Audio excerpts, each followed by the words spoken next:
Քանի որ հարցի հնարավորություն չունեի, իմ հարցերը կուղեմ Տիկին Գալյան ձեզ ելույթի տեսքով։ Ես երեք այս ամբիոնից ելույթ ունեցա եւ նշեցի, որ քրեակատարողական հիմնարկներում արդեն 21 մահվան դեպք արձանագրվել։ Ցավոք ելույթիս ավարտից հետո ցավով մեծ վշտով տեղեկացա, որ այդ թիվը 1 անձով ավելացել է եւ արդեն լուր ստացա, որ 22-րդ մարտն է քրեակատարողական հիմնարկում մահացել։ Հարցս հետևյալն է, Տիկին Գալյան, ինչքան կարող ենք մենք այս հարցերը բարձրացնել եւ այս տխուր, այս սարսափելի վիճակագրությունը չկրճատվի կամ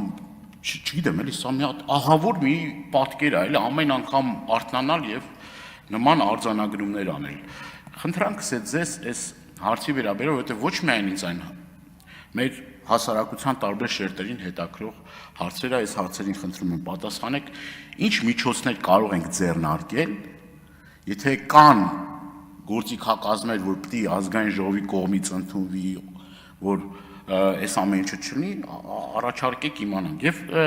նաև ԶԼՄ-ներով շրջանառվող մի տեքստ եմ ուզում ընթերցել, ուրեմն Արմավիր քրեակատարողական հիմնարկում ինքնասպանության փորձ, ծերծկրտուկ, վնասվածք 9-ամյա դատապարտյալը փորձել է կախվել Սավանի կտորով,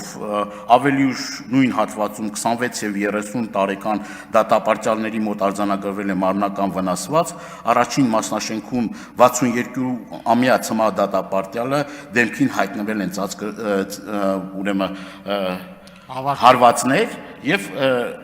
այս ցանկը երկար է, կներեք 2 վայրկյան։ Սա ԶԼՄ-ներից մեջբերումն է, խնդրում եմ նաև այս հարցերին պատասխանեք, արդյոք սա համապատասխանում է իսկությանը, թե ոչ։